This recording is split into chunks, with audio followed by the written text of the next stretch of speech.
Hello. Hi everybody. Today I'm making a video about things that I've learned as a small streamer, tips that I would like to share. If you're new here, if you've never seen me before, my name is Milk Thrower. My friends call me Milk. I stream Call of Duty on Twitch and on TikTok. Some backstory about how I got started streaming. I believe I started in 2022. I have always played video games and my friends would always say, "You're so funny, you're so personable, why don't you start streaming?" I was just nervous and I really didn't know where to start. So eventually I just decided to do it. I did pretty well really quickly. I reached affiliate on Twitch within a week. That was from the people that I met and the friends that I made, and they helped me so much with like starting a Discord, helping me navigate Twitch. But a lot of it I also just learned on my own. So I streamed for probably 3 to 6 months, and then there was some drama that happened that really affected me mentally, and so I completely stopped streaming for about a year. I told myself that I wouldn't start streaming again until I was 100% ready to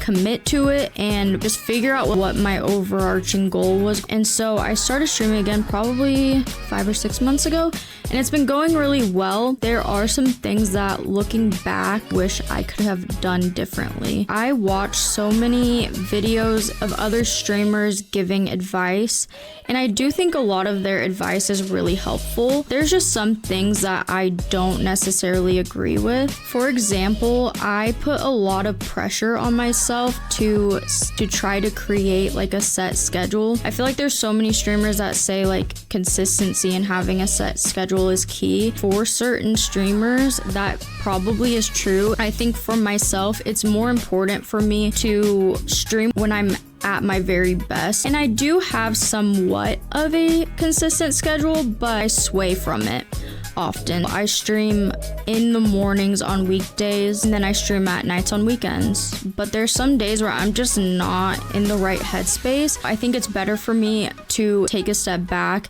and work on my stream, or making sure that I'm mentally in the right headspace, because if I were to push through and stream, I feel like that's kind of what contributed to me burning out. Sticking to a consistent schedule, I don't think it's necessarily 100% the way that you have to do it. Before you start streaming, set boundaries for yourself. If there's a certain amount that you're comfortable with investing into your stream, like to get equipment, think of that amount and stick to it, so that you don't go overboard on accident. I would get in this headspace that once I bought a new mic, I would be like, oh, I need a new headset, and it adds up very quickly. Don't really need all that stuff. Another thing would be like how often you're comfortable with streaming, or like how long in duration your streams are. If you know for yourself that you can only stream 2 hours at night, I would get super caught up in like, oh, at the 2-hour mark, I would have 8 viewers, and that's the most amount of viewers I've had for this week. So I would want to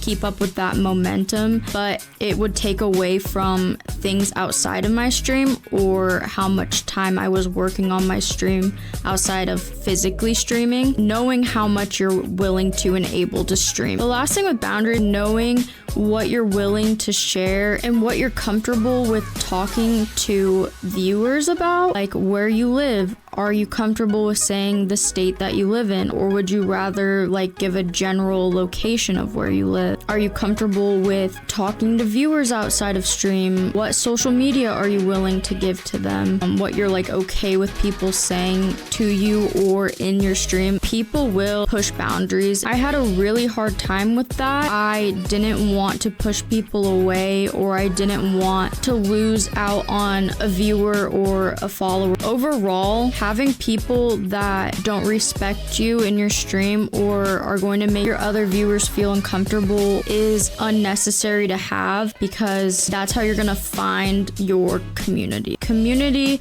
is very important, and a lot of streamers, I don't know if a lot really talk about what that looks like, and I think that's kind of up to you. A lot of people that come into my stream are also streamers or gamers. Streamers will come in and ask for help with their stream, or want to support because you have that shared interest of streaming. Help your community as much as you can. When I would hear that, I would think that meant like I have to go into every supporter's stream and be there for 6 hours and watch their entire stream. I have absolutely no time for that. I am a parent outside of streaming, so I don't have the time to sit in my supporters' streams, even though I want to. So I try my best to help in other ways. That could just be like creating a Twitch banner for them, or helping them OBS or their audio settings, you know, liking their TikToks, liking their YouTube videos. Show support to your community, even if you're not sitting in their stream. Another thing with community, get to know the people that are consistently coming into your streams. I want to know about my followers' lives, and like if they have kids, what their job is, they did that weekend. Like I want to know what their personality is like, because making small talk in a stream is not fun to watch, in my opinion. And I also don't think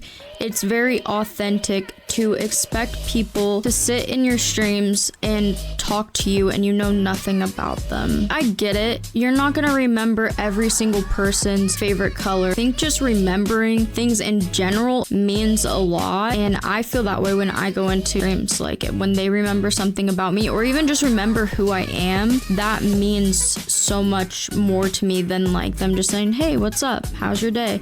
And yeah, like obviously ask people about their day. I'm not saying don't. I'm just saying like important to be involved in your community and not expect things from them. I think another thing as a streamer, a small streamer, not expecting money from people. I think it's really uncomfortable if I go into somebody's stream and they're like, why haven't you subbed to me yet? There's nothing wrong with streaming and goal to be making extra money. It's a lot of work. Like there is so much time and energy to stream. And so yeah, I think every single streamer should make money. But I'm just saying that, I don't know, the entitlement, pushing your viewers for money, I think just comes across inauthentic. Like you don't really love streaming. Learning about streaming and how to stream, it is so much when you're starting out. There's so many different things that you have to learn how to do. Understanding OBS, understanding audio settings, understanding a camera, using every resource you possibly can to learn as much as you can. At the same time, also not to overwhelm yourself. I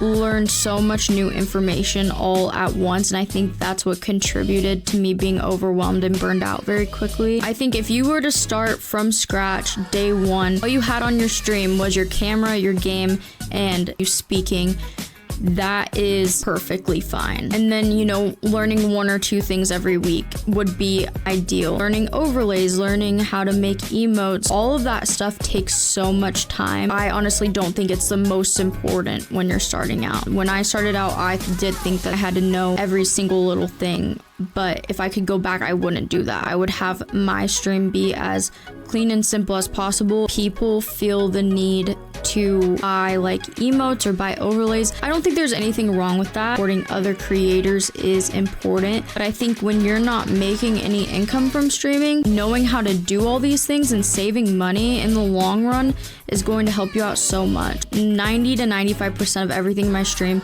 I've done on my own. I think last on my list be just like social media. I think having a Discord as a streamer is really important. For myself, I stream Call of Duty, so there's a channel where people talk about stuff that has to do with the game. I have a channel for they want to promote their Twitch or their YouTube or whatever. It's also just the best way that I can talk to everybody, but I don't think it's necessarily one of the first things that you need to do. I just think down the line, you should have it in the back of your mind, I guess. Using the same username on all of your platforms, like everything that I use for streaming is the same, also has the same profile picture. There's some of my friends, they have different usernames and different pictures on every social media platform, and I get so freaking confused on who the heck it is. I do have an underscore on a few of them because somebody stole the name Milk Thrower. I don't know who, but Cash App you $5 to take my username back. I think having a link tree is really great, but just having everything in one set place, it just makes everything so much cleaner and simple.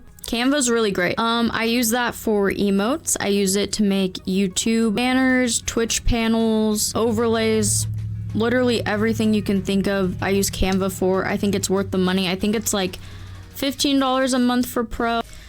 This sounds like a fucking Canva promotion. Anyways, it's just very helpful. CapCut is really great. I use that to edit basically everything. This video that I'm making is gonna be edited through CapCut. I do not use the pro version, but I will get it eventually. I don't know if anything I said was helpful or if it just came across super opinionated. Thank you so much for listening to me out. Peace out.